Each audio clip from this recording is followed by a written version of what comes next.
ꯆꯠꯂꯛꯎꯔꯦ ꯑꯗꯨꯒ ꯆꯪꯁꯤꯜꯂꯛꯑꯒ ꯂꯥꯏꯐꯁꯤꯗ ꯐꯝꯖꯔꯤꯁꯤꯅꯤ ꯄꯥꯎ ꯑꯅꯤꯈꯛ ꯌꯥꯝꯅ ꯏꯝꯄꯣꯔꯇꯦꯟ ꯑꯣꯏꯕ ꯄꯥꯎ ꯑꯅꯤꯈꯛ ꯊꯣꯛꯂꯛꯏ ꯑꯗꯨ ꯃꯌꯥꯝꯗ ꯇꯥꯍꯜꯂꯝꯒꯦꯅ ꯊꯣꯛꯆꯔꯛꯄꯅꯤ ꯄꯥꯎꯁꯦ ꯑꯍꯥꯟꯕꯗ ꯂꯦꯕꯅꯟꯗ ꯏꯖ꯭ꯔꯥꯏꯜꯒꯤ ꯌꯥꯝꯅ ꯆꯥꯎꯔꯕ ꯏꯁꯇ꯭ꯔꯥꯏꯛ ꯃꯤꯑꯣꯏ ꯑꯍꯨꯝ ꯑꯗꯨꯗꯩꯗꯤ ꯃꯤꯑꯣꯏ ꯇꯔꯨꯛ ꯑꯃꯅꯕꯨ ꯌꯥꯝ ꯁꯥꯊꯤꯅ ꯁꯣꯛꯄ ꯌꯥꯅꯤ ꯑꯁꯤ ꯄꯨꯝꯅꯃꯛꯁꯤ ꯄꯦꯔꯥꯃꯦꯗꯤꯛ ꯍꯥꯏꯕ ꯇꯥꯔꯦꯀꯣ ꯄꯦꯔꯥꯃꯦꯗꯤꯛ ꯃꯤ ꯉꯥꯛꯇꯅꯤ ꯑꯩꯈꯣꯏꯒꯤ ꯍꯥꯏꯕ꯭ꯔꯣ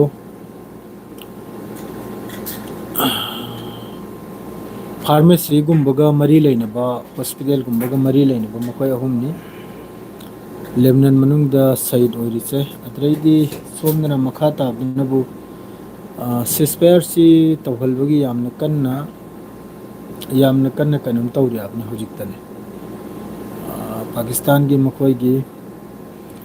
ꯆꯥꯛ ꯆꯥꯗ꯭ꯔꯤ ꯉꯥꯏꯍꯥꯛꯇꯪ ꯋꯥꯛꯀꯤꯡ ꯆꯠꯂꯛꯎꯔꯦ ꯃꯥꯏꯀꯩ ꯃꯔꯤꯗ ꯑꯗꯨꯗꯒꯤ ꯆꯪꯁꯤꯜꯂꯛꯑꯒ ꯂꯥꯏꯐꯁꯤ ꯉꯥꯏꯍꯥꯛꯇꯪ ꯉꯁꯥꯏꯒꯤ ꯂꯥꯏꯐꯇꯨꯗꯤ ꯑꯗꯨꯝ ꯍꯥꯊꯨ ꯄꯥꯎꯗꯨ ꯇꯥꯍꯜꯂꯝꯕ ꯍꯥꯏꯕꯗꯨꯅꯤꯗ ꯇꯞꯅ ꯏꯪꯅ ꯃꯌꯥꯝꯒꯤ ꯀꯣꯃꯦꯟꯁꯤꯁꯨ ꯄꯥꯒꯦ ꯑꯗꯨꯒ ꯇꯞꯅ ꯏꯪꯅ ꯂꯥꯏꯐꯁꯦ ꯍꯌꯦꯡꯗꯒꯤ ꯂꯥꯏꯐꯁꯦ ꯁꯤꯒꯨꯝꯕ ꯃꯇꯝꯗ ꯊꯣꯛꯂꯛꯑꯅꯤ ꯃꯌꯥꯝ ꯋꯥꯔꯧꯕꯤꯕ ꯌꯥꯗꯦ ꯈꯔ ꯇꯞꯅ ꯊꯣꯛꯂꯛꯑꯅꯤ ꯂꯥꯏꯐꯁꯦ ꯑꯗꯨꯒ ꯃꯤ ꯂꯤꯛꯅ ꯌꯦꯡꯉꯁꯨ ꯐꯖꯅ ꯒ꯭ꯌꯥꯟ ꯃꯦꯟ ꯇꯥꯅ ꯅꯠꯇ꯭ꯔꯗꯤ ꯆꯦꯅꯦꯜ ꯑꯁꯤ ꯕꯗꯅꯥꯝ ꯑꯣꯏꯕ ꯇꯥꯔꯦ ꯁꯦꯡꯅ ꯍꯥꯏꯕꯗ ꯀꯔꯤ ꯍꯥꯏꯗꯤ ꯄꯥꯎꯁꯤ ꯐꯖꯅ ꯇꯥꯍꯟꯗ꯭ꯔꯗꯤ ꯃꯌꯥꯝꯅꯁꯨ ꯁꯥꯎꯅꯔꯛꯀꯅꯤꯗꯣ ꯑꯩꯕꯨ ꯅꯨꯡꯁꯤꯕꯤꯔꯤꯕ ꯏꯆꯤꯟ ꯏꯅꯥꯎ ꯃꯌꯥꯝꯁꯨ ꯁꯣꯏꯗꯅꯃꯛꯀꯤ ꯁꯥꯎꯔꯛꯀꯅꯤ ꯐꯖꯅ ꯃꯊꯣꯡ ꯃꯔꯝ ꯅꯥꯏꯅ ꯄꯥꯎꯁꯤ ꯄꯤꯔꯛꯇꯕ ꯇꯥꯔꯒꯗꯤ ꯑꯗꯨꯅ ꯃꯔꯝ ꯑꯣꯏꯔꯒ ꯄꯥꯎꯁꯤ ꯊꯦꯡꯇꯛꯅ ꯂꯥꯛꯑꯅꯤ ꯑꯩꯒꯤ ꯍꯤꯁꯥꯞꯇ ꯂꯥꯏꯐꯁꯤ ꯊꯦꯡꯅ ꯂꯥꯛꯑꯅꯤ ꯁꯤꯒꯨꯝꯕ ꯃꯇꯝꯗ ꯄꯨꯡ 8:30 ꯅꯤꯄꯥꯜꯒꯤ ꯑꯗꯨꯝ ꯏꯟꯗꯤꯌꯥ ꯁꯤꯒꯤ 8:30 ꯑꯣꯏꯔꯗꯤ ꯑꯩꯈꯣꯏ ꯑꯗꯨꯒꯤ 8:30 9:30 ꯃꯥꯄꯜ ꯇꯔꯥꯒꯤ ꯑꯗꯨꯝ ꯈꯔ ꯇꯞꯂꯞꯅ ꯂꯥꯛꯑꯅꯤ ꯀꯔꯤꯒꯤꯗꯤ ꯉꯟꯅ ꯂꯥꯛꯄꯁꯤ ꯀꯣꯃꯦꯟꯁꯨ ꯃꯌꯥꯝ ꯑꯃ ꯖꯔ ꯖꯔ ꯇꯧꯁꯤꯜꯂꯛꯄ ꯑꯗꯨꯅ ꯃꯊꯣꯡ ꯑꯃ ꯏꯅꯥꯏ ꯅꯥꯏꯗꯦ ꯁꯦꯡꯅ ꯍꯥꯏꯕꯗ ꯄꯥꯎꯁꯦ ꯄꯤꯕꯒꯤꯅꯦ ꯀꯣꯃꯦꯟꯕꯨ ꯄꯥꯅꯤꯔ ꯃꯥꯗ꯭ꯔꯗꯤ ꯄꯥꯎꯕꯨ ꯄꯤꯒꯅꯤꯅ ꯃꯊꯣꯡ ꯏꯆꯥ ꯆꯥꯗꯕ ꯏꯇꯣꯝꯇ ꯏꯁꯥꯅ ꯇꯨꯡꯗ ꯂꯥꯏꯐꯇꯨ ꯌꯦꯡꯂꯒ ꯈꯪꯕ ꯉꯝꯃꯤ ꯂꯥꯏꯐꯁꯤꯗꯤ ꯄꯨꯔꯥ ꯐꯥꯜꯇꯨ ꯇꯥꯏꯌꯦꯕ ꯁꯦꯡꯅ ꯍꯥꯏꯕꯗ ꯑꯗꯨꯅ ꯈꯔ ꯇꯞꯅ ꯊꯣꯛꯂꯛꯑꯅꯤ ꯖꯥꯎꯜ ꯍꯛ ꯁꯦꯟꯆꯨꯔꯤꯁꯨ ꯂꯥꯛꯈ꯭ꯔꯦ ꯍ꯭ꯋꯥꯏꯠ ꯔꯥꯏꯁ ꯕ꯭ꯔꯣ ꯍ꯭ꯋꯥꯏꯠ ꯔꯥꯏꯁꯁꯨ ꯍꯥꯏꯔꯤ ꯁꯠ ꯑꯂꯝ ꯍ꯭ꯋꯥꯏꯠ ꯔꯥꯏꯁ ꯆꯥꯛꯄꯨꯗꯤ ꯊꯣꯡꯗꯅ ꯂꯣꯏꯔꯦ ꯌꯦꯟꯁꯥꯡꯁꯨ ꯂꯣꯏꯔꯦ ꯆꯥꯔꯅꯤꯗ ꯉꯥꯏꯍꯥꯛꯇꯪ ꯑꯙꯥ ꯘꯟꯇꯥ ꯈꯛꯇꯪ ꯂꯥꯏꯐꯁꯤ ꯇꯧꯖꯔꯝꯒꯦ ꯑꯁꯤꯗ ꯍꯧꯖꯤꯛ ꯄꯥꯀꯤꯁꯇꯥꯟꯒꯤ ꯄ꯭ꯔꯥꯏꯝ ꯃꯤꯅꯤꯁꯇꯔꯅ ꯁꯥꯎꯗꯤ ꯑꯔꯕꯀꯤ ꯇꯣꯔꯗꯅꯤ ꯃꯈꯣꯏꯒꯤ ꯗꯤꯐꯦꯟꯁꯀꯤ ꯃꯀꯣꯛ ꯆꯤꯡꯂꯕ ꯃꯨꯅꯤꯔ ꯍꯥꯏꯕ꯭ꯔꯥ ꯀꯔꯤ ꯍꯥꯏ ꯑꯗꯨꯅ ꯏꯔꯥꯟꯒꯤ ꯇꯣꯔꯗꯅꯤꯀꯣ ꯏꯔꯥꯟꯒꯤ तोड़ने लाखिर ईरान के राष्ट्रपति मसूद पेजेस्कियान ने कहा कि दुनिया की कोई भी ताकत ईरानी देश को झुकने पर मजबूर ईरान बु करम्ब दुनिया की असे अखोइसु खंगिको करम्ब दुनिया नसु ईरान बु झुकी हलबा ngamloi habse अमेरिका ना फाव ngamdrega atei kamnadi ईरान बु झुकी हलबा namgani अमेरिका ना फाव नुमित निफुनी यांखैनी लान तौनरबै matungda aduga अमेरिका की तरफ तगी स्ट्रेट ऑफ हार्मुस थिंजलबा मफम कया थिंजलबा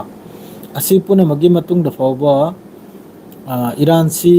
कनम तौद्रबा लुक्थद्रबा अदुगी मतुंगदा कम तौरगनोने अतै देशना हारगा ईरान ने लुक्थगदौरसे अल मयादिन फोंदोरक पावनी मखोगी पैरामेडिक हारिबा कनमसिगा मरी लेनबा मियोय अहुम अमा सिरे मियोय तरुक अमा याम सादन सोकपयानी इजराइल की तरफ तगी स्ट्राइक सिना करी मोंगदा तौरमनबदा लेबनान दो इगरा ईरान दसु प्रेस टीवी दा फोंदोरेसी 180 मीसी करीनो हाइबदे अखोइगी स्टूडेंट अमसुंग टीचर सिदा करीनो द पीएचडी माद्रेदी कॉलेज के अखोइगी लेक्चरर गुंबा असि मखैसी याउनने 180 ओवर 180 इरानियन स्टूडेंट प्रोफेसर असि मखैसी यूएस अमसुंग इजराइल की स्ट्राइक ता शहीद ओइग्रिमनिको ईरान मनुंगदा चाम चनीदगी मी कुल ताबा स्टूडेंट अमसुंग अखोइगी प्रोफेसर असि ईरान मनुंगदा शहीद ओइग्रिमनि यूएस अमसुंग इजराइल की स्ट्राइक सिदा यामना नुंगाइतो पाउनी असि इरना अमसुंग मखोइगी प्रेस टीवी दा फोंदोरेमने असिगी पाउसे मथंगदनबु ईरान दा होजिक करिनाइबदा ईरान दा होजिकी मखोइगी सि अब्बास अरागचीना वेलकम तौग्रिमनि मखोइ ईरान दी असिम मुनीर से तेहरान दे थुंगरे माद्रेदी मखोइगी होजिकी ईरान की मखोइगी प्राइम मिनिस्टर दो अदुनबु सऊदी अरब दा थुंगिमनि असि पुनमुक्सी करिगिनो हाइबदा ꯍꯧꯖꯤꯛ ꯅꯣꯡꯃ ꯅꯤꯅꯤ ꯃꯇꯨꯡꯗ ꯁꯤꯁꯐꯥꯌꯔꯒꯤ ꯋꯥꯔꯤ ꯁꯥꯟꯅꯒꯗꯧꯔꯤꯁꯦ ꯁꯣꯝꯗꯅ ꯗꯣꯅꯥꯜड ꯇ꯭ꯔꯝꯞꯅ ꯍꯥꯏꯔꯤ ꯂꯥꯟ ꯂꯣꯏꯔꯦ ꯏꯔꯥꯟꯒ ꯂꯥꯟ ꯇꯧꯕ ꯃꯊꯧ ꯇꯥꯗꯦ ꯏꯔꯥꯟꯁꯤ ꯆꯍꯤ 10 ꯃꯇꯨꯡꯗ ꯏꯟꯊꯈ꯭ꯔꯦ ꯍꯥꯏꯅ ꯗꯣꯅꯥꯜड ꯇ꯭ꯔꯝꯞꯅ ꯑꯌꯨꯛꯇ ꯑꯗꯨꯒꯤ ꯃꯇꯨꯡꯗ ꯑꯃꯨꯛꯀ ꯗꯣꯅꯥꯜड ꯇ꯭ꯔꯝꯞꯅ ꯆꯩꯅꯥꯒ ꯃꯥꯒ ꯃꯥꯟꯅꯔꯒ ꯏꯁꯇ꯭ꯔꯦꯠ ꯑꯣꯐ ꯍꯣꯔꯃꯨꯖꯁꯤ ꯊꯤꯡꯉꯤꯝꯅꯁꯨ ꯍꯥꯏꯖꯤꯜꯂꯛꯂꯦ ꯗꯣꯅꯥꯜड ꯇ꯭ꯔꯝꯞꯅ ꯍꯥꯏꯔꯤꯁꯦ ꯗꯣꯛꯇꯔ ꯗꯣꯅꯥꯜड ꯇ꯭ꯔꯝꯞꯅ ꯑꯗꯨꯒ ꯍꯧꯖꯤꯛ ꯌꯧꯔꯛꯄꯗꯅꯕꯨ ꯑꯃꯨꯛꯀ ꯁꯤꯁꯐꯥꯌꯔꯒꯤ ꯃꯇꯥꯡꯗ ꯌꯥꯝꯅ ꯀꯟꯅ ꯅꯩꯅꯔꯛꯄ ꯅꯨꯃꯤꯠ ꯅꯤꯅꯤ ꯍꯨꯝꯅꯤ ꯃꯇꯨꯡꯗ ꯇꯦꯍ꯭ꯔꯥꯟ ꯄꯥꯀꯤꯁꯇꯥꯟꯗ ꯌꯥꯝꯅ ꯆꯥꯎꯅ ꯑꯃꯨꯛꯀ ꯁꯦꯀꯦꯟ ꯔꯥꯎꯟꯁꯤꯒꯤ ꯃꯇꯥꯡꯗ ꯍꯧꯖꯤꯛ ꯄꯥꯀꯤꯁꯇꯥꯟ ꯑꯃꯁꯨꯡ ꯑꯃꯦꯔꯤꯀꯥꯒꯤ ꯇꯔꯞꯇꯩꯗ ꯐꯣꯡꯗꯣꯔꯛꯏꯕ ꯁꯤꯁꯐꯥꯌꯔꯒꯤ ꯋꯥꯔꯤꯁꯦ ꯁꯦꯀꯦꯟ ꯔꯥꯎꯟ ꯋꯥꯔꯤ ꯁꯥꯟꯅꯕꯒꯤ ꯋꯥꯁꯦ ꯑꯗꯨꯒ ꯍꯧꯖꯤꯛ ꯐꯥꯎꯕ ꯍꯧꯖꯤꯛ ꯇꯦꯍ꯭ꯔꯥꯟꯗ ꯃꯈꯣꯏꯒꯤ ꯑꯁꯤꯝ ꯃꯨꯅꯤꯔ ꯃꯥꯗ꯭ꯔꯤꯗꯤ ꯁꯣꯝꯅ ꯁꯥꯎꯗꯤ ꯑꯔꯕꯇ ꯄꯥꯀꯤꯁꯇꯥꯟꯒꯤ ꯄ꯭ꯔꯥꯏꯝ ꯃꯤꯅꯤꯁꯇꯔ ꯊꯨꯡꯈꯤꯕꯒꯤ ꯃꯇꯨꯡꯗ ꯐꯥꯎꯕ ꯏꯔꯥꯟꯒꯤ ꯇꯔꯞꯇꯒꯤ ꯁꯤꯁꯐꯥꯌꯔꯁꯤꯒꯤ ꯃꯇꯥꯡꯗ ꯏꯔꯥꯟꯒꯤ ꯑब्ꯕꯥꯁ ꯑꯔꯥꯛꯆꯤ ꯑꯣꯏꯒꯦꯔꯥ ꯏꯔꯥꯟꯒꯤ ꯄ꯭ꯔꯦꯁꯤꯗꯦꯟ ꯑꯣꯏꯒꯦꯔꯥ ꯃꯥꯗ꯭ꯔꯦ ꯃꯈꯣꯏꯒꯤ ꯄꯥꯔꯂꯤꯃꯦꯟ ꯁ꯭ꯄꯤꯀꯔ ꯀꯥꯂꯤꯕꯥꯐ ꯑꯣꯏꯒꯦꯔꯥ ꯑꯁꯤ ꯃꯈꯩꯁꯤꯗꯒꯤ ꯁꯤꯁꯐꯥꯌꯔꯒꯤ ꯃꯇꯥꯡꯁꯤꯗ ꯋꯥꯔꯤ ꯑꯃ ꯁꯥꯅꯔꯛꯇ꯭ꯔꯦ ꯑꯁꯤꯒꯤ ꯇꯥꯟꯖꯥ ꯑꯁꯤꯗꯁꯨ ꯑꯃꯨꯛꯀ ꯑꯃꯦꯔꯤꯀꯥꯒꯤ ꯇꯔꯞꯇ ꯌꯥꯝ ꯐꯖꯅ ꯋꯦꯜꯀꯝ ꯇꯧꯈꯤ ꯍꯧꯖꯤꯛꯀꯤ ꯑꯁꯤꯝ ꯃꯨꯅꯤꯔꯁꯦ ꯄꯨꯔꯥ ꯑꯥꯔꯃꯤ ꯗ꯭ꯔꯦꯁꯇꯅꯤ ꯃꯥꯅ ꯐ꯭ꯂꯥꯏꯠꯇꯒꯤ ꯀꯨꯝꯂꯛꯏꯁꯦ ꯌꯥꯝ ꯐꯖꯅ ꯑब्ꯕꯥꯁ ꯑꯔꯥꯛꯆꯤꯅ ꯃꯈꯨꯠ ꯃꯁꯥ ꯄꯥꯏꯅꯔꯒ ꯀꯣꯟꯖꯟꯅꯔꯒ ꯌꯥꯝꯅ ꯐꯖꯅ ꯏꯍꯇ꯭ꯔꯥꯝ ꯇꯧꯈꯤꯀꯣ ꯑꯂꯥꯛꯄ ꯃꯤꯗꯣ ꯑꯁꯤꯗ ꯑꯃꯨꯛꯀ ꯄꯥꯎ ꯑꯃꯅꯕꯨ ꯋꯥꯁꯤꯡꯇꯟ ꯑꯃꯁꯨꯡ ꯃꯈꯣꯏꯒꯤ ꯑꯃꯦꯔꯤꯀꯥꯒꯤ ꯄꯥꯎꯗ ꯐꯣꯡꯗꯣꯔꯛꯏꯁꯤꯅꯕꯨ ꯑꯃꯦꯔꯤꯀꯥꯒꯤ ꯐꯣꯔꯁꯁꯦ ꯈꯣꯡꯒꯤ ꯂꯥꯟꯃꯤ ꯅꯦꯚꯤ ꯌꯥꯝꯅ ꯆꯥꯎꯅ ꯃꯤꯗꯜ ꯏꯁꯁꯤꯗ ꯆꯪꯂꯛꯄꯒꯤ ꯋꯥꯐꯝꯅꯤ ꯃꯤꯗꯜ ꯏꯁꯇ ꯃꯈꯣꯏꯒꯤ ꯀꯥꯏꯈ꯭ꯔꯤꯕ ꯕꯦꯁ ꯃꯈꯣꯏꯒꯤ ꯇꯣꯏꯈ꯭ꯔꯤꯕ ꯕꯦꯁ ꯃꯈꯩꯁꯤꯗ ꯑꯃꯨꯛꯀ ꯅꯧꯅ ꯁꯦꯝꯒꯠ ꯁꯥꯒꯠꯄꯒꯤ ꯋꯥꯅꯤꯀꯣ ꯃꯁꯤꯒꯤ ꯇꯥꯟꯖꯥꯁꯤꯗ ꯄꯥꯀꯤꯁꯇꯥꯟꯒꯤ ꯄ꯭ꯔꯥꯏꯝ ꯃꯤꯅꯤꯁꯇꯔ ꯁꯥꯎꯗꯤ ꯑꯔꯕꯇ ꯆꯠꯂꯤꯁꯦ ꯑꯗꯨꯒ ꯂꯣꯏꯅꯅ ꯍꯧꯖꯤꯛ ꯆꯩꯅꯥ ꯑꯃꯁꯨꯡ ꯔꯥꯁꯤꯌꯥꯒꯤ ꯃꯐꯝꯁꯤꯗ ꯂꯥꯛꯇꯕ ꯃꯤ ꯂꯩꯈꯤꯗ꯭ꯔꯦ ꯁ꯭ꯄꯦꯟꯗꯒꯤ ꯍꯧꯅ ꯏꯟꯗꯣꯅꯦꯁꯤꯌꯥꯗꯒꯤ ꯍꯧꯅ ꯀꯇꯔꯗꯒꯤ ꯍꯧꯅ ꯂꯣꯏꯅ ꯐꯣꯔꯦꯟ ꯃꯤꯅꯤꯁꯇꯔ ꯃꯈꯣꯏꯒꯤ ꯄ꯭ꯔꯦꯁꯤꯗꯦꯟ ꯑꯁꯤꯅꯆꯤꯡꯕ ꯄ꯭ꯔꯥꯏꯝ ꯃꯤꯅꯤꯁꯇꯔ ꯅꯤꯡꯊꯧ ꯀꯌꯥꯁꯨ ꯔꯥꯁꯤꯌꯥ ꯑꯃꯁꯨꯡ ꯆꯩꯅꯥꯁꯤꯗ ꯊꯨꯡꯈ꯭ꯔꯕꯅꯕ ꯀꯔꯤꯒꯨꯝꯕ ꯑꯆꯧꯕ ꯐꯤꯕꯝ ꯑꯃ ꯑꯆꯧꯕ ꯋꯥꯊꯣꯛ ꯅꯠꯇ꯭ꯔꯒ ꯆꯥꯎꯅ ꯁꯥꯟꯇꯤ ꯄꯨꯔꯛꯄꯒꯤ ꯅꯍꯣꯏ ꯏꯖꯔꯥꯌꯦꯜꯁꯤꯕꯨ ꯃꯥꯒꯤ ꯃꯈꯨꯜ ꯃꯅꯨꯡꯗ ꯆꯪꯍꯟꯈꯤꯕ ꯅꯍꯣꯏ ꯏꯖꯔꯥꯌꯦꯜꯁꯤꯕꯨ ꯅꯩꯊꯣꯛꯈꯤꯕ ꯑꯁꯤꯒꯨꯝꯕꯒꯤ ꯃꯑꯣꯡꯗ ꯌꯥꯝꯅ ꯆꯥꯎꯅ ꯃꯅꯨꯡꯁꯤꯗ ꯋꯥꯔꯤ ꯑꯃ ꯁꯥꯟꯅꯕ ꯃꯥꯜꯂꯤ ꯖꯤꯁꯇ꯭ꯔꯥ ꯃꯈꯣꯏꯅ ꯀꯨꯝꯊꯔꯛꯏꯁꯦ ꯉꯁꯤꯁꯨ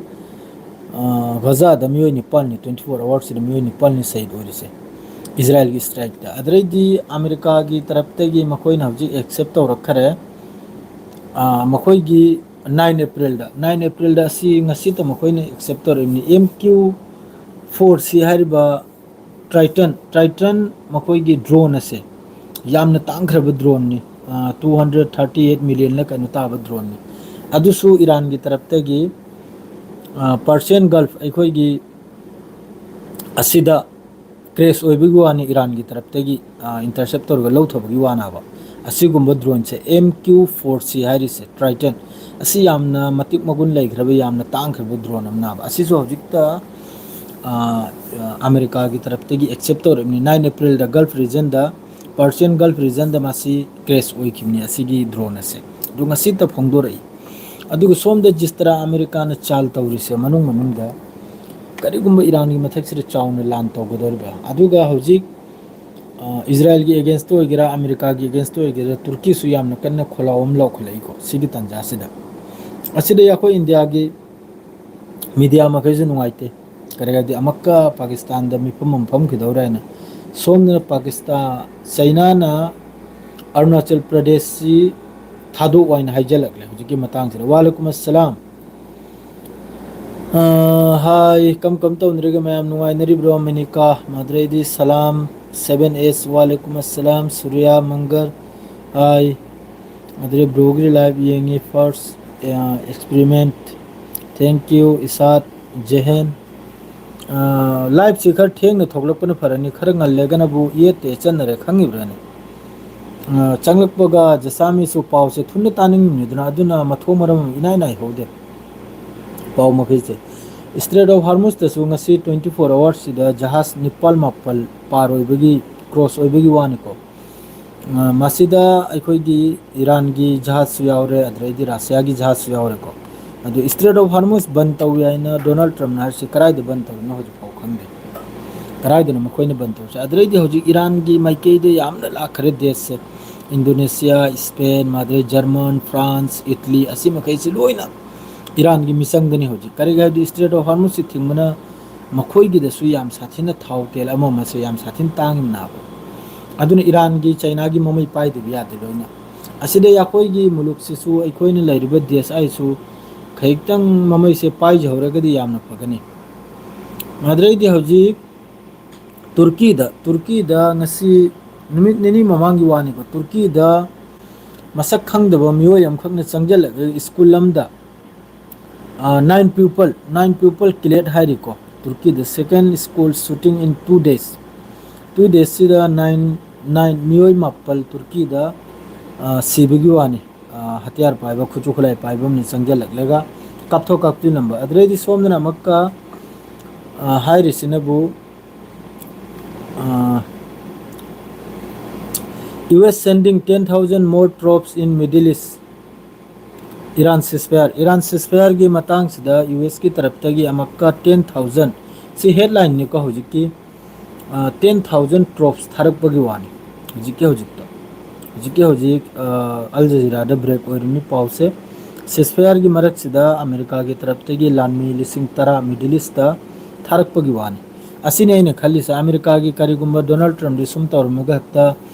ꯊꯥꯡꯁ ꯅꯨꯃꯤꯠꯁꯦ ꯍꯦꯛꯇ ꯏꯔꯥꯟꯗ ꯂꯥꯟ ꯇꯧꯔꯦ ꯍꯥꯏꯅ ꯂꯥꯎꯊꯣꯛꯒꯜꯂꯤ ꯌꯥꯕ ꯑꯗꯨꯅꯤ ꯑꯩꯅ ꯀꯤꯔꯤꯁꯦ ꯃꯈꯥ ꯇꯥꯕꯗꯅꯕꯨ ꯏꯔꯥꯟꯒꯤ ꯁꯦ ꯂꯣꯁ 270 ꯕꯤꯂꯤꯌꯟ ꯋꯥꯔꯗ ꯂꯣꯁ ꯑꯣꯏꯈ꯭ꯔꯤꯁꯤ ꯏꯔꯥꯟꯒꯤ 270 ꯕꯤꯂꯤꯌꯟꯅꯤ ꯑꯁꯤ ꯄꯨꯝꯅꯃꯛꯁꯤꯁꯨ ꯁꯤꯡꯕ ꯑꯗꯨꯒ ꯏꯔꯥꯟꯒꯤ ꯃꯈꯣꯏꯒꯤ ꯇꯁꯅꯤꯝ ꯅ꯭ꯌꯨꯁ ꯑꯦꯖꯦꯟꯁꯤ ꯑꯣꯏꯒꯦꯔꯥ ꯄ꯭ꯔꯦꯁ ꯇꯤꯚꯤ ꯑꯣꯏꯒꯦꯔꯥ ꯃꯥꯗ꯭ꯔꯩꯗꯤ ꯏꯔꯅꯥ ꯑꯣꯏꯒꯦꯔꯥ ꯑꯁꯤꯗ ꯐꯣꯡꯗꯣꯔꯛꯏꯁꯤꯅꯕꯨ 10 ꯄꯣꯏꯟꯠꯁꯤꯗꯇ ꯋꯥꯔꯤ ꯁꯥꯟꯅꯅꯤ ꯍꯥꯏ ꯑꯇꯣꯞꯄ ꯄꯣꯏꯟꯗ ꯋꯥꯔꯤ ꯁꯥꯟꯅꯔꯣꯏꯁꯤꯅꯤ ꯏꯔꯥꯟꯗ ꯑꯇꯣꯞꯄ ꯄꯣꯏꯟ ꯑꯃꯗꯇꯁꯨ ꯋꯥꯔꯤ ꯁꯥꯟꯅꯔꯣꯏ ꯁꯥꯟꯅꯔꯁꯨ ꯉꯁꯥꯏꯒꯤ ꯄꯣꯏꯟꯠ 10ꯁꯦ ꯏꯔꯥꯟꯒꯤ ꯇꯔꯞꯇꯒꯤ ꯊꯥꯈꯤꯕ ꯄꯣꯏꯟꯠ 10ꯁꯦ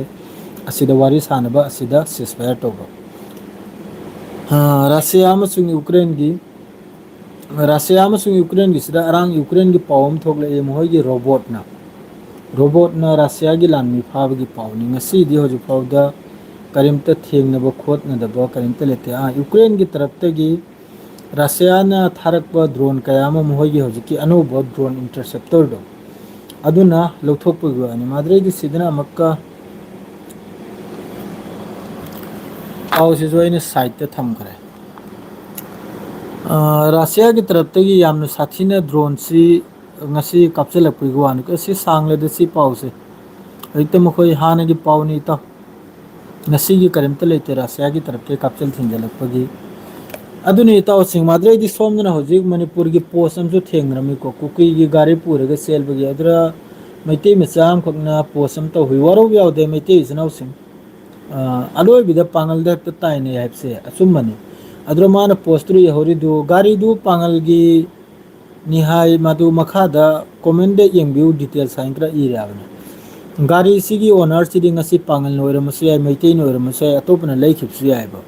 ꯑꯗꯨ ꯖꯦꯁꯥꯝ ꯇꯧꯔꯒ ꯍꯧꯖꯤꯛꯀꯤ ꯁꯜ ꯃꯌꯨꯡ ꯊꯛꯄ ꯀꯥꯡꯂꯨꯞ ꯈꯔ ꯁꯜꯒꯤ ꯁꯟꯊꯤ ꯆꯥꯕ ꯀꯥꯡꯂꯨꯞ ꯈꯔ RSSꯀꯤ ꯃꯆꯨꯝ ꯆꯥꯕ ꯈꯔꯅ ꯄꯥꯡꯒꯜꯁꯤꯕꯨ ꯎꯕ ꯌꯥꯗ꯭ꯔꯤꯁꯦ ꯁꯤꯅꯤ ꯑꯩꯅ ꯅꯨꯡꯉꯥꯏꯇ꯭ꯔꯤꯁꯦ ꯃꯩꯇꯩꯗ ꯂꯩ ꯌꯥꯝ ꯁꯥꯊꯤꯅ ꯄꯥꯡꯒꯜꯕꯨ ꯅꯨꯡꯁꯤꯕ ꯄꯥꯡꯒꯜꯒ ꯅꯨꯡꯁꯤꯅꯅ ꯂꯩꯃꯤꯟꯅꯕ ꯑꯗꯣ ꯍꯧꯖꯤꯛ ꯃꯄꯥꯟꯗꯒꯤ ꯆꯪꯂꯛꯄ ꯁꯜꯒꯤ ꯃꯃꯩ ꯄꯥꯏꯕ ꯁꯜꯒꯤ ꯁꯟꯊꯤ ꯆꯥꯕ ꯈꯔꯅꯅꯦ ꯑꯂꯣꯏꯕꯗ ꯄꯥꯡꯒꯜ ꯀꯝꯃꯨꯅꯤꯇꯤꯁꯤꯗ ꯍꯦꯛꯇ ꯇꯥꯏꯅꯔꯤꯁꯤ ꯏꯁꯥ ꯄꯥꯡꯒꯜ ꯑꯣꯏꯕꯅꯤꯅ ꯅꯨꯡꯉꯥꯏꯇꯦ ꯁꯦꯡꯅ ꯍꯥꯏꯕꯗ ꯑꯗꯣ ꯃꯅꯤꯄꯨꯔꯤ ꯂꯣꯟꯕꯅꯤꯅ ꯃꯩꯇꯩꯒꯤ ꯃꯊꯛꯇ ꯖꯣ ꯇꯧꯕꯗꯨꯁꯨ ꯃꯅꯤꯄꯨꯔꯤ ꯂꯣꯟ ꯂꯣꯟꯕ ꯑꯃ ꯑꯣꯏꯕꯅꯤꯅ ꯊꯋꯥꯏꯁꯦ ꯅꯨꯡꯉꯥꯏꯇꯦ ꯍꯧꯖꯤꯛ ꯖꯤꯁꯇ꯭ꯔꯥ ꯍꯧꯖꯤꯛ ꯃꯅꯤꯄꯨꯔꯗ ꯇꯧꯅꯔꯤꯗꯣ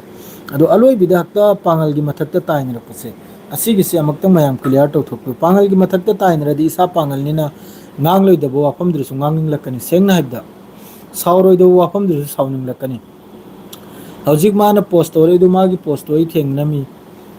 ꯒꯥꯔꯤ ꯑꯗꯨ ꯄꯥꯡꯒꯜꯒꯤꯅꯤ ꯍꯥꯏꯅ ꯇꯥꯏ ꯍꯥꯏꯅ ꯃꯥꯅ ꯑꯗꯨꯝ ꯑꯃꯨꯛꯀ ꯏꯔꯥꯡ ꯑꯃ ꯄꯥꯡꯒꯜꯒꯤ ꯑꯦꯒꯦꯟꯁꯇ ꯃꯥꯅ ꯋꯥꯐꯝ ꯑꯃ ꯊꯣꯛꯏꯗꯣ ꯌꯥꯝꯅ ꯆꯥꯎꯈꯠꯇꯕ ꯌꯥꯝꯅ ꯊꯥꯔ ꯀ꯭ꯂꯥꯁ ꯁꯜ ꯃꯊꯤ ꯆꯥꯕ ꯁꯜꯒꯤ ꯃꯌꯨꯡ ꯊꯛꯄꯒꯤ ꯑꯣꯡꯀꯣꯅꯤꯀꯣ ꯃꯥꯅ ꯑꯩꯈꯣꯏꯗꯤ ꯗꯥꯏꯔꯦꯛꯅꯤ ꯑꯩꯈꯣꯏꯗꯤ ꯉꯥꯡꯕꯗꯃꯛ ꯅꯤꯡꯍꯜꯕ ꯅꯠꯇꯦ ꯁꯦꯡꯅ ꯍꯥꯏꯕꯗꯤ ꯑꯩꯈꯣꯏ ꯐꯣꯂꯣ ꯁꯕꯁꯀ꯭ꯔꯥꯏꯞ ꯑꯗꯨ ꯊꯤꯕ ꯖꯥꯠ ꯅꯠꯇꯦ ꯁꯦꯡꯅ ꯍꯥꯏꯕꯗꯤ ꯃꯤꯅ ꯍꯦꯟꯖꯜꯕ ꯌꯥꯝ ꯅꯠꯇꯦ ꯆꯨꯝꯃꯤ ꯍꯧꯖꯤꯛ ꯃꯩꯇꯩꯒ ꯀꯨꯀꯤꯒ ꯇꯧꯅꯔꯤ ꯄꯥꯡꯒꯜꯅ ꯁꯞꯄꯣꯔꯠ ꯇꯧꯗꯕ꯭ꯔꯥ ꯕꯍꯨꯠ ꯁꯞꯄꯣꯔꯠ ꯇꯧꯔꯤ ꯑꯗꯨꯒ ꯍꯧꯖꯤꯛ ꯒꯥꯔꯤ ꯑꯃ ꯆꯦꯜꯈꯤꯕꯗ ꯄꯥꯡꯒꯜꯒꯤ ꯒꯥꯔꯤꯁꯤ ꯑꯃꯅ ꯂꯩꯔꯒ ꯑꯃꯅ ꯊꯧꯕ ꯌꯥꯗ꯭ꯔꯕ꯭ꯔꯣ ꯑꯩ ꯃꯃꯤꯡꯗ ꯍꯧꯖꯤꯛ ꯑꯩꯒꯤ ꯏꯕꯥꯏ ꯃꯈꯩꯅ ꯊꯧꯔꯤ ꯏꯕꯥꯏꯒꯅꯥ ꯃꯈꯩꯅ ꯊꯧꯔꯤ ꯑꯇꯩ ꯌꯣꯜꯈꯤꯕꯒꯤ ꯃꯇꯨꯡꯗꯁꯨ ꯑꯇꯩ ꯖꯥꯇꯤꯅꯁꯨ ꯊꯧꯔꯤ ꯑꯗꯨ ꯈꯛꯇ ꯑꯗꯨꯝ ꯇꯥꯏꯅꯕ ꯌꯥꯕ꯭ꯔꯣ ꯑꯗꯨꯒꯨꯝꯕ ꯊꯕꯛꯇꯣ ꯑꯗꯨꯒꯨꯝꯕ ꯀꯣꯃꯦꯟꯗꯣ ꯑꯗꯨ ꯏꯔꯥꯡ ꯁꯥꯒꯠꯍꯟꯕꯅꯤ ꯑꯗꯨ ꯑꯃꯒ ꯑꯃꯒ ꯊꯤꯅꯍꯟꯕꯒꯤ ꯄꯣꯁꯅꯤ ꯑꯗꯨꯒꯨꯝꯕ ꯄꯣꯁꯇꯣ ꯑꯩꯅ ꯔꯤꯄꯣꯁ ꯇꯧꯔꯝꯃꯕꯅꯤ ꯑꯃꯨꯛꯀ ꯐꯦꯁꯕꯨꯛꯇ ꯁꯥꯎꯅꯤꯡꯗꯅ ꯑꯩꯈꯣꯏꯅ ꯅꯨꯡꯁꯤꯅꯛꯅꯕ ꯑꯃꯒ ꯑꯃꯒ ꯇꯤꯟꯅꯔꯛꯅꯕ नुआइनदब कया काउथोकनरबाने सोशल ट्विटर द पैरे मणिपुर तगी पावनिंगाइग्रे ट्विटर हांगबे याद्रे ट्विटर हांगबे याद्रे ईरान की पाव लाक्त्रे मणिपुर पोस्ट फलाना पोस्ट आइना मणिपुर द सिक्योरिटी ने कापचलबा अदु तौबा ता तौबा ने ट्विटर द पैरे अदो अलोय बिदक पांगल दो उंजलकपसे सीनी एनी थबक तसो हक्ता अलोय बिदा पांगल दा मैती पांगल दक तो उंजलबसे असी हाना क्लियर तौथोकपियो फमलेगा लाई लाई सोहैबु मखैना ओजा गुरु मखैना सीओ सो मखैना क्लब ऑर्गेनाइजेशन मखैना सी वाफम सानो लोइजल अलोय बिदक पांगल मथक लेजलकपसे तौनब तौनो नोय नमिंग पनरेगा पांगल गा फूना गेरा मैते गा फूना गेरा फूनो बेरा लेते सेंग नाइबदा अदुगा पांगल आयम पलकनु नंग नसीर हुसैन गा माद्रेदी रुकिया फलाना फलाना का फोन रुचो बेरा लेते पांगल पक्चल लकनु लोरे पांगल मैते पक्चल बिरकनु नंग सिंह का फोन अगेरा चौधरी का फोन अगेरा खान का फोन अगेरा फोन रुचो पांगल पक्पी रकनु पांगल पकला दी इसा पांगल ने साउन लई एनी थबुक इसेंग सेंग बिवाने अलो बिदक तो अंजल पसे तौबीगनु क्लियर वाने इसेंग सेंग बिनी एनी मैते फॉलोअर वगैरह सब्सक्राइबर वगैरह पांगल सब्सक्राइबर वगैरह नोय तौनिनंगु तौन रुचो पांगल पक्चल बिरकनु अदुगा पांगल नसु मैते पक्चल बिरकनु पांगल नसु एंगथीबो मैते ममिंग दो पकलेगा फोन रुचो सीन रुचो बेरा लेते अदुगा मैते नसु पांगल एंगथीबदो चौधरी वगैरह खान वगैरह जावल हक वगैरह जसा वगैरह तौन रुचो पक्चल बिरकनु पांगल हाइना मोहय तौनिनंगु तौन रुचो सरकार की मचुम चाबदे तो ओइरिने दो इलेक्शन मतमदनबो हजिक जिस तरह नैरिबा सरकार दुगी ममी पाइ बिचखरनी खंगिब्राने इसेंग सेंग बिवाने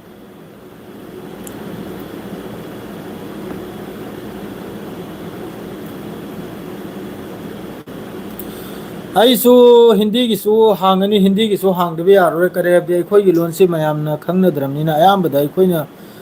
मणिपुर दा लैबा कसार दा लैबा बांग्लादेश दा लैबा त्रिपुरा दा लैबा मैते पांगल मैते इचनाव पांगल इचनाव मखैना खंगबदे हेंदोकना जेसा सिकुंबा इशू म थोकलकपै दमकता अखोय लोन सिना पावसी लाउथेकलगदि खंगरोयदो सरकार यौरोय बो वाफम से एनी वाफम से अदुना हिंदी की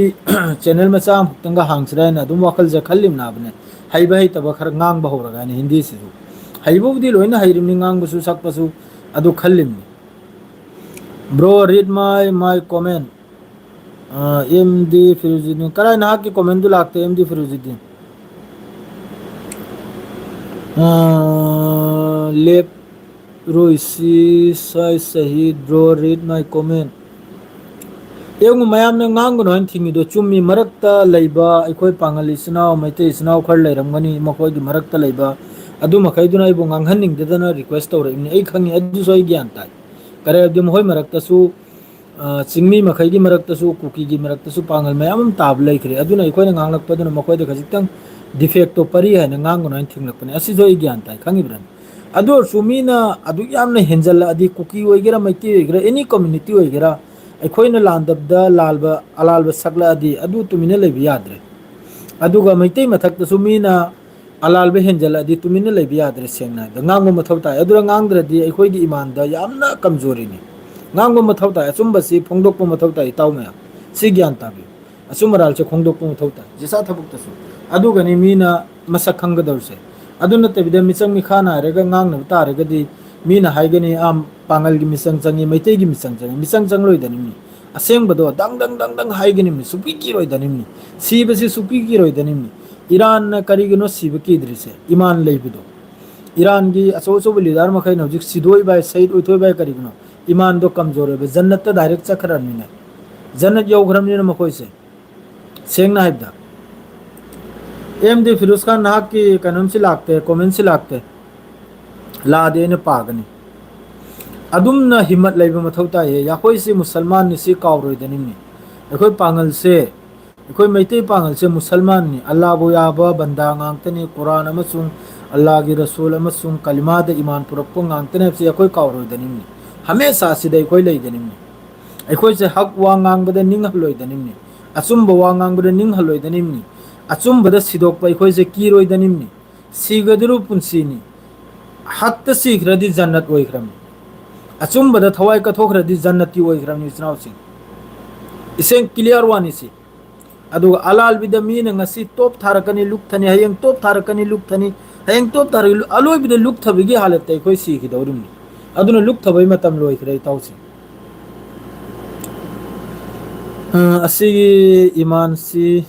चेनबा ngamba ꯌꯦꯡꯖꯧ ꯊꯨꯅꯞꯇꯩ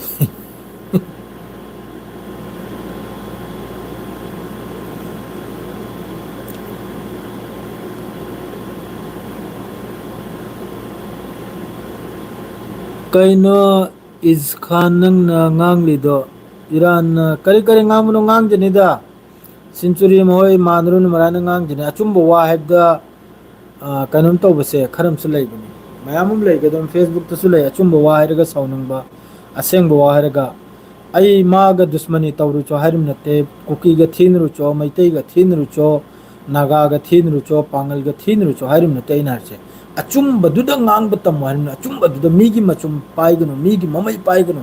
ꯂꯥꯜꯂꯗꯤ ꯂꯥꯜꯂꯤ ꯍꯥꯏꯔꯝꯃꯨ ꯂꯥꯜꯂꯤ ꯍꯥꯏꯔꯝꯕꯗꯨꯅ ꯃꯥꯅ ꯅꯥꯔꯛ ꯅꯪꯒꯤ ꯅꯊꯛꯇ ꯁꯥꯎꯔꯛꯄ ꯌꯥꯏꯀꯣ ꯅꯪꯕꯨ ꯐꯨꯔꯛꯄꯁꯨ ꯌꯥꯏ ꯅꯥꯜꯂꯛꯇꯨꯗ ꯅꯪꯅ ꯑꯆꯨꯝꯕꯗꯣ ꯃꯥ ꯇꯨꯡꯗ ꯆꯠꯂꯒ ꯈꯟꯊꯔꯛꯀꯅꯥꯕ ꯑꯦꯁ ꯏꯇꯥꯎꯅ ꯁꯤꯔꯅ ꯍꯥꯏꯔꯝꯃꯤꯗꯨ ꯆꯨꯝꯗꯤ ꯆꯨꯝꯃꯤ ꯍꯥꯏꯅ ꯃꯥ ꯈꯜꯂꯛꯀꯅꯥꯕ ꯍꯨꯝꯅꯤ ꯃꯇꯨꯡꯗ ꯑꯣꯏꯔꯁꯨ ꯃꯥ ꯅꯪꯒꯤ ꯅꯅꯥꯛꯇ ꯂꯥꯛꯀꯅꯕ ꯅꯪꯅ ꯑꯆꯨꯝꯕꯗꯣ ꯉꯥꯡꯂꯝꯃꯗꯤ ꯁꯤꯃ ꯈꯪꯕꯤꯌꯨ ꯑꯗꯨꯒ ꯅꯪꯅ ꯑꯆꯨꯝꯕꯗꯨꯕꯨ ꯑꯂꯥꯜꯕ ꯁꯤꯔꯝꯕ ꯇꯥꯔꯗꯤ ꯍꯥꯃꯦꯁꯥ ꯅꯪꯕꯨ ꯃꯥꯅ ꯈꯜꯒꯅꯤ ꯑꯦ ꯑꯗꯨꯏ ꯃꯤꯗꯨ ꯊꯥꯔ ꯀ꯭ꯂꯥꯁꯅꯤꯍꯦ ꯆꯤꯟꯊꯤꯕꯅꯤ ꯑꯗꯨ ꯑꯩꯅ ꯑꯗꯨꯛ ꯂꯥꯟꯅ ꯇꯧꯔꯒ ꯐꯥꯎꯕ ꯑꯩꯕꯨ ꯂꯥꯜꯂꯦ ꯍꯥꯏꯔꯝꯗꯦꯅ ꯈꯜꯒꯅꯤ ꯑꯗꯨꯅ ꯑꯦꯅꯤ ꯊꯕꯛꯇꯁꯨ ꯑꯆꯨꯝꯕꯗꯣ ꯑꯆꯨꯝꯃꯤ ꯍꯥꯏꯌꯨ ꯑꯂꯥꯟꯕꯗꯣ ꯑꯂꯥꯜꯂꯤ ꯍꯥꯏꯌꯨ ꯑꯗꯨꯅꯤ ꯏꯃꯥꯅ ꯍꯥꯏꯔꯤꯗꯣ ꯏꯆꯦꯡ ꯆꯪꯕꯤꯗ ꯑꯇꯩ ꯀꯔꯤꯝꯇ ꯂꯩꯇꯦ ꯏꯆꯤꯟ ꯏꯅꯥꯎꯁꯤꯡ ꯑꯗꯨ ꯀꯔꯤꯝꯇ ꯂꯩꯇꯦ ꯍꯧꯖꯤꯛ ꯄꯥꯡꯒꯜ ꯍꯥꯏꯅ ꯄꯜꯂꯛꯄꯗꯨꯗ ꯊꯃꯣꯏꯁꯤ ꯁꯣꯛ ꯌꯥꯕ ꯅꯥꯏ ꯌꯥꯕ ꯁꯦꯡꯅ ꯍꯥꯏꯕꯗ ꯀꯔꯤꯒꯤ ꯍꯥꯏꯕꯗꯤ ꯇꯧꯗꯕ ꯊꯕꯛꯇ ꯒꯥꯔꯤꯒꯤ ꯑꯣꯅꯔꯁꯤꯗꯤ ꯑꯦꯅꯤ ꯃꯤꯅꯁꯨ ꯑꯣꯏꯕ ꯌꯥꯏ ꯒꯥꯔꯤꯁꯤꯗꯤ ꯉꯁꯤ ꯑꯩꯉꯣꯟꯗꯒꯤ ꯃꯩꯇꯩ ꯑꯃꯅ ꯂꯧꯈꯤꯕ ꯌꯥꯏ ꯑꯗꯨ ꯃꯩꯇꯩꯗꯨꯅ ꯁꯤꯖꯤꯟꯅꯕꯒꯤ ꯃꯇꯨꯡꯗ ꯑꯩꯒꯤ ꯏꯊꯛꯇ ꯑꯗꯨ ꯊꯥꯊꯔꯛꯄ ꯌꯥꯔꯣꯏ ꯑꯗꯨꯝ ꯇꯧꯗꯅ ꯍꯧꯖꯤꯛ ꯒꯥꯔꯤꯗꯨ ꯀꯨꯀꯤꯅ ꯁꯤꯖꯤꯟꯅꯔꯝꯕ ꯌꯥꯏꯕ ꯑꯗꯨ ꯈꯛꯇ ꯍꯥꯟꯅ ꯄꯥꯡꯒꯜꯗꯒꯤ ꯂꯩꯈꯤꯕꯅꯤ ꯄꯥꯡꯒꯜꯅꯤ ꯑꯣꯅꯔꯅꯦ ꯍꯥꯏꯅ ꯄꯟꯁꯤꯜꯂꯛꯏꯗꯣ ꯅꯨꯡꯉꯥꯏꯇꯦ ꯋꯥꯐꯝꯗꯣ ꯁꯦꯡꯅ ꯅꯨꯡꯉꯥꯏꯇꯦ ꯁꯕꯤꯔ ꯃꯥꯏꯕꯝ ꯕ꯭ꯔꯣ ꯕꯦꯠ ꯀꯣꯃꯦꯟ ꯄꯤꯔꯛꯄꯗꯨ ꯄꯥꯔꯨꯅꯨ ꯑꯩ ꯕꯦꯠ ꯀꯣꯃꯦꯟ ꯀꯗꯥꯏ ꯀꯔꯤꯝꯇ ꯄꯥꯖꯗꯦ ꯕꯦꯠ ꯀꯣꯃꯦꯟꯗꯨꯁꯨ ꯑꯗꯨꯝ ꯄꯥꯊꯣꯛꯂꯝꯃꯦ ꯄꯤꯅꯤꯡ ꯄꯤꯖꯅꯤ ꯃꯋꯥ ꯂꯧꯗꯦ ꯈꯪꯉꯤꯕ꯭ꯔꯥꯅꯦ ꯕꯦꯠ ꯀꯣꯃꯦꯟ ꯄꯤꯔꯛꯏꯕ ꯃꯤ ꯃꯈꯩꯗꯣ ꯑꯗꯨ ꯑꯗꯨꯝ ꯈꯪꯂꯣ ꯂꯥꯏꯔꯤꯛ ꯂꯥꯏꯁꯨ ꯍꯩꯇꯕ ꯋꯥꯔꯛ ꯎꯔꯛꯇ ꯆꯥꯎꯔꯛꯄ ꯋꯥꯔꯛ ꯎꯔꯛꯇ ꯄꯣꯛꯂꯛꯄ ꯃꯆꯥ ꯃꯁꯨ ꯑꯣꯏꯔꯝꯒꯅꯤ ꯍꯥꯏꯅ ꯑꯩ ꯑꯗꯨ ꯂꯧꯏ ꯁꯦꯡꯅ ꯍꯥꯏꯕꯗ ꯀꯔꯤꯒꯤ ꯍꯥꯏꯕꯗꯤ ꯑꯁꯨꯛ ꯐꯖꯅ ꯋꯥꯁꯤ ꯍꯥꯏꯕꯒꯤ ꯃꯇꯨꯡꯗꯁꯨ ꯒ꯭ꯌꯥꯟ ꯇꯥꯗ꯭ꯔꯗꯤ ꯑꯗꯨꯗ ꯍꯦꯟꯅ ꯊꯥꯔꯠ ꯀ꯭ꯂꯥꯁ ꯃꯤ ꯂꯩꯈꯤꯗ꯭ꯔꯕꯅꯤ ꯃꯈꯣꯏꯗꯣ ꯗꯨꯅꯤꯌꯥꯁꯤꯗ ꯂꯨꯝꯅꯕ ꯂꯩꯔꯤꯕꯅꯤ ꯃꯈꯣꯏꯗꯣ ꯂꯨꯝꯅꯕ ꯂꯩ ꯑꯩꯅ ꯍꯥꯏꯔꯤꯁꯤ ꯃꯩꯇꯩꯒ ꯐꯨꯅꯔꯨꯆꯣ ꯀꯨꯀꯤꯒ ꯐꯨꯅꯔꯨꯆꯣ ꯍꯥꯏꯔꯤꯕ ꯅꯠꯇꯦ ꯑꯆꯨꯝꯕꯗꯣ ꯑꯉꯥꯡ ꯍꯜꯂꯛꯃꯤꯗꯣ ꯇꯦꯔरिꯁ ꯃꯈꯩꯅ ꯕꯤꯜꯀꯨꯜ ꯀꯟꯗꯦꯝ ꯇꯧꯅꯤꯡꯉꯥꯏꯅꯤ ꯑꯗꯨꯒ ꯖꯤꯁ ꯇꯔꯥ ꯑꯔꯥꯡ ꯒꯥꯔꯤꯒꯤ ꯃꯇꯥꯡꯗ ꯄꯣꯁ ꯑꯃ ꯇꯧꯔꯛꯏꯗꯣ ꯑꯗꯨ ꯕꯤꯜꯀꯨꯜ ꯀꯟꯗꯦꯝ ꯍꯥꯏꯕꯗꯨꯕꯨ ꯑꯗꯨꯗꯒꯤ ꯍꯦꯟꯅ ꯊꯥꯔꯠ ꯀ꯭ꯂꯥꯁ ꯑꯣꯏꯅꯤꯡꯉꯥꯏ ꯂꯩꯈꯤꯗ꯭ꯔꯕꯅꯤ ꯑꯁꯤꯒꯨꯝꯕ ꯑꯆꯨꯝꯕꯁꯤ ꯍꯥꯏꯕꯗ ꯃꯈꯣꯏꯅ ꯀꯩꯅꯣꯝ ꯇꯧꯔꯤꯗꯣ ꯀꯥꯔꯟ ꯇꯨꯔꯟ ꯉꯥꯡꯉꯤꯗꯣ ꯑꯗꯨ ꯃꯆꯨꯝ ꯆꯥꯕꯅꯤ ꯁꯦꯡꯅ ꯍꯥꯏꯕꯗ ꯏꯃꯥꯟ ꯌꯥꯎꯗꯕ ꯕꯩꯃꯥꯟ ꯍꯥꯏꯕꯗꯣ ꯃꯈꯣꯏꯗꯨꯅꯤ ꯏꯁꯦꯡ ꯁꯦꯡꯕꯤ ꯋꯥꯗꯣ ꯋꯥꯂꯩꯀꯨꯝ ꯑꯁꯂꯥꯝ ꯀꯂꯤꯝ ꯆꯦꯁꯝ ꯀꯝ ꯇꯧꯔꯒ ꯅꯨꯡꯉꯥꯏꯔꯤꯕ꯭ꯔꯣ ꯑꯗꯨ ꯑꯩꯈꯣꯏꯅ ꯉꯥꯡꯕꯁꯦ ꯃꯤꯅ ꯍꯦꯛꯇ ꯄꯥꯜꯂꯦꯕ ꯑꯩꯈꯣꯏꯅ ꯉꯥꯡꯕꯁꯦ ꯃꯤꯅ ꯄꯥꯜꯂꯤ ꯑꯩꯈꯣꯏ ꯀꯁꯥꯔ ꯃꯆꯥ ꯑꯣꯏꯔꯁꯨ ꯑꯩꯈꯣꯏ ꯑꯆꯨꯝꯕꯗꯨꯗ ꯉꯥꯡꯉꯤ ꯃꯩꯇꯩꯒꯤ ꯑꯣꯏꯒꯦꯔꯥ ꯄꯥꯡꯒꯜꯒꯤ ꯑꯣꯏꯒꯦꯔꯥ ꯂꯥꯜꯂꯗꯤ ꯂꯥꯜꯂꯤ ꯆꯨꯝꯃꯗꯤ ꯆꯨꯝꯃꯤ ꯏꯁꯦꯡ ꯁꯦꯡꯕꯤ ꯋꯥꯗꯅꯤ ꯁꯦꯡꯅ ꯍꯥꯏꯕꯗ ꯑꯁꯤꯒꯨꯝꯕ ꯑꯃꯨꯕ ꯊꯃꯣꯏꯗ ꯃꯆꯦꯠ ꯃꯆꯦꯠ ꯂꯩꯈ꯭ꯔꯤꯁꯦ ꯃꯩꯇꯩꯗ ꯑꯣꯏꯒꯦꯔꯥ ꯄꯥꯡꯒꯜꯗ ꯑꯣꯏꯒꯦꯔꯥ ꯑꯁꯤ ꯍꯥꯟꯅ ꯀ꯭ꯂꯤꯌꯥꯔ ꯇꯧꯕ ꯃꯊꯧ ꯇꯥꯅꯤ ꯑꯗꯨꯒꯅꯤ ꯃꯤꯒꯤ ꯈꯨꯕꯥꯛ ꯆꯥꯔꯣꯏꯗꯧꯔꯤꯁꯦ ꯑꯩꯈꯣꯏꯅ ꯅꯠꯇ꯭ꯔꯗꯤ ꯉꯁꯤ ꯐꯨꯔꯛꯀꯅꯤ ꯍꯌꯦꯡꯁꯨ ꯐꯨꯔꯛꯀꯅꯤ ꯍꯌꯦꯡ ꯉꯁꯤ ꯃꯩꯇꯩꯗ ꯐꯨꯔꯛꯀꯅꯤ ꯍꯌꯦꯡ ꯄꯥꯡꯒꯜꯗꯁꯨ ꯐꯨꯔꯛꯄꯒꯤ ꯆꯥꯟꯁ ꯂꯩ 100% 99 ꯅꯠꯇꯦ 110%ꯅꯤ ꯑꯗꯨꯅ ꯑꯩꯈꯣꯏ ꯃꯅꯨꯡꯗ ꯅꯨꯡꯉꯥꯏꯅꯗꯕ ꯀꯌꯥ ꯃꯨꯊꯠꯅꯔꯒ ꯇꯨꯡꯗ ꯁꯥꯟꯇꯤ ꯄꯨꯔꯛꯄ ꯑꯗꯨꯒ ꯁꯔꯀꯥꯔꯗꯤ ꯅꯥꯄꯤꯅꯤ ꯁꯔꯀꯥꯔꯗꯤ ꯅꯥꯄꯤꯠꯅꯤ ꯁꯦꯡꯅ ꯍꯥꯏꯕꯗ ꯁꯔꯀꯥꯔꯗꯤ ꯁꯨꯊꯥ ꯊꯥꯖꯔꯨꯔꯅꯨ ꯑꯗꯨꯁꯨ ꯀꯔꯤ ꯍꯥꯏꯔꯤꯅꯣ ꯍꯌꯦꯡ ꯏꯂꯦꯛꯁꯟ ꯃꯇꯝ ꯌꯧꯔꯛꯄꯗ ꯃꯈꯣꯏꯗꯤ RSSꯀꯤ ꯀꯩꯅꯣꯝ ꯉꯥꯛꯇꯅꯤꯅ ꯒ꯭ꯔꯨꯞꯇ ꯂꯩꯕ ꯉꯥꯛꯇꯅꯤꯅ ꯄꯩꯁꯥ ꯈꯔꯒꯤꯗꯃꯛꯇ ꯆꯥꯝꯃꯉꯥ ꯆꯠꯄꯤꯒꯤ ꯃꯤꯅꯣꯛꯇ ꯂꯤꯁꯤꯡ ꯆꯠꯄꯤꯒꯤ ꯃꯤꯅꯣꯛꯇ ꯂꯣꯏꯅ ꯑꯃꯨꯛꯀ ꯆꯪꯁꯤꯜꯂꯒ ꯂꯩ ꯁꯥꯠꯇꯣꯛꯄꯗꯨꯗ ꯅꯝꯈꯤꯅꯕ ꯁꯤ ꯍꯧꯅꯕꯤꯅꯤ ꯈꯪꯉꯤꯕ꯭ꯔꯅꯦ ꯑꯗꯨ ꯂꯩꯔꯗꯤ ꯑꯩꯈꯣꯏ ꯂꯩ ꯍꯥꯏꯕꯗꯣ ꯑꯗꯨ ꯈꯪꯍꯟꯕꯒꯤꯗꯃꯛꯇ ꯑꯗꯨ ꯌꯥꯔꯣꯏ ꯑꯕꯗꯨꯜ ꯀꯨদ্ꯗꯨꯁ ꯇꯥꯔꯤ ꯃꯣꯏꯁꯨ ꯈꯪꯅꯤ ꯇꯧꯔꯅꯤ ꯒꯥꯔꯤ ꯃꯊꯣꯡꯗ ꯍꯥꯏꯅꯤꯡ ꯍꯥꯏꯖꯁꯅꯨ ꯕ꯭ꯔꯣ ꯃꯥꯅꯤꯗ ꯍꯥꯏꯅꯤꯡꯕ ꯍꯥꯏꯖꯁꯅꯨ ꯑꯩ ꯃꯋꯥ ꯂꯧꯗꯦꯗ ꯕ꯭ꯔꯣ ꯗꯣꯅꯥꯜꯗ ꯇ꯭ꯔꯝꯁꯤꯗꯤ ꯑꯔꯥꯡꯅ ꯍꯥꯏꯗꯣꯛꯈ꯭ꯔꯕꯅꯤ ꯏꯔꯥꯟꯒꯤ ꯇꯔꯞꯇꯩ ꯑꯔꯥꯡꯅ ꯍꯟꯅ ꯍꯥꯏꯗꯣꯛꯈ꯭ꯔꯕꯅꯤ ꯑꯃꯦꯔꯤꯀꯥꯒꯤ ꯂꯤꯗꯔ ꯃꯈꯩꯁꯦ ꯑꯃꯨꯛꯇꯪ ꯂꯥꯏꯌꯦꯡꯊꯣꯛꯑꯣ ꯍꯥꯏꯅ ꯃꯥ ꯍꯧꯖꯤꯛ ꯖꯤꯁꯨ ꯈ꯭ꯔꯤꯁꯀꯤ ꯒꯣꯠꯇꯒꯤ ꯍꯧꯖꯤꯛ ꯗꯥꯏꯔꯦꯛ ꯗꯣꯛꯇꯔꯗꯅꯤ ꯗꯣꯅꯥꯜꯗ ꯇ꯭ꯔꯝ ꯇꯥꯔꯛꯈ꯭ꯔꯤꯁꯤ ꯗꯥꯏꯔꯦꯛ ꯗꯣꯛꯇꯔꯒꯤ ꯐꯤꯕꯝꯗꯅ ꯑꯗꯨ ꯃꯤꯗꯜ ꯏꯁꯁꯤꯗ ꯍꯧꯖꯤꯛ ꯌꯥꯝꯅ ꯆꯥꯎꯅ ꯍꯜꯆꯜꯅꯤ ꯀꯔꯝꯕ ꯀꯔꯤ ꯑꯣꯏꯅꯤ ꯀꯔꯤꯝꯇ ꯈꯪꯗꯦ ꯏꯔꯥꯟꯒꯤ ꯇꯔꯞꯇ ꯀꯔꯝꯕ ꯊꯣꯝꯗꯣꯛ ꯊꯣꯝꯖꯤꯟ ꯇꯧꯔꯛꯀꯅꯤ ꯏꯖ꯭ꯔꯥꯏꯜꯒꯤ ꯇꯔꯞꯇ ꯀꯔꯝꯕ ꯄꯥꯏꯁꯤꯜꯂꯛꯀꯅꯤ ꯑꯃꯦꯔꯤꯀꯥꯒꯤ ꯇꯔꯞꯇ ꯀꯔꯝꯕ ꯒ꯭ꯔꯥꯎꯟ ꯑꯣꯄꯔꯦꯁꯟ ꯇꯧꯔꯛꯀꯅꯤ ꯀꯔꯤꯝꯇ ꯊꯤꯛ ꯂꯩꯇꯦ ꯃꯥꯏꯀꯩ ꯃꯔꯤꯗ ꯍꯧꯖꯤꯛ ꯃꯥꯏ ꯃꯤꯆꯪꯁꯦ मिडिल ईस्ट उपाय लेरक्तदना होजी ईरान की स्ट्राइक मयाम सिदा मखोई की बेस मखई डिस्ट्रॉय ओइखिबसना मरम ओइरगा ममांगददी ईरान की तरफ की शॉर्ट रेंज मिसाइल गांगतनी अटैक तौरमिसे शॉर्ट रेंज हौजिक्ति ईरान की तरफ की मखोई की खुर्रम शहर मादरेदी फता अदुगुम्बा अचो अचोब बैलिस्टिक मिसाइल वार हेड यामना पुबो मखैदो अदुनी तौरकदौसे अदुना हौजिक यामना कन्ना मिडिल ईस्ट सिदा ईरान की तरफ की लांची तौरक्तनबा हैना यामना कन्ना चाइना रशिया पाकिस्तान असी मखैसिगी ममई पाइरेगा यामना कन्ना होटनरी मथंगी करिगुम्बा सिस्फायर से कायबी मतुंगदा लांची तौरक मुसाद की तरफ की हाइखरे ईरान दा मखोई की ऑपरेशन लैरि हैना मखोई की मकसद है ग्रेटर इजराइल सेंबैदमक्ता ईरान सिबु फजना मुथतप मथौ ताई ईरान सिबु फजना मादु मखोई की बाप की क्षमता नते ईरान बु मुथतपगी मखोई की वखल ने को मखोई न खल्लिसे ईरान बु पूरा थुगाई खाबे मखोई की यामना इंपोर्टेंट इजराइल की दमक्ता ग्रेटर इजराइल सेंबई दमक्ता असिदा मखोई ना हौजिक सिस्फायर से जो अमक्का कायना बाहायना मखोई तौरखिनी इजराइल की तरफ तक सोई दमक्की अदो मथंगी पाव अमका पुरगा लाक्सगे हौजिकि स्वाइस रे लोइजरगे साउनबा खतनबा याब नते सेंगनाइबदा एनी कम्युनिटी गसु नुंसिनना लैबा तौ अदुगा जसा थीना सु ममिंग पल्लेगा थीना व्यू सेंगनाइबदा कम्युनिटी पक्सल बिरकनु या खोइसु पांगल की इनी मुसलमानम की इनी एनी थबुक्ता मणिपुरी मसामनी मणिपुर लोन बमियोयमनी अदुना नंग खतना निंगे फोन निंगे ममिंग पन्नो अब्दुल कुद्दूस कलम चेसम नसीर हुसैन फलाना अदु अता फलाना सिंह हाइना ममिंग पकनरेगा लाउनो अखोई की मिंग पांगल हारिबा पांगल से पक्सल बिरकनु सेंगनाय दुसी हारगा लोइजरे चाक चाव मतम योगरे सलाम अलैकुम मयाम गुसु दावत नहीं हो ना जा नहीं खाएगा।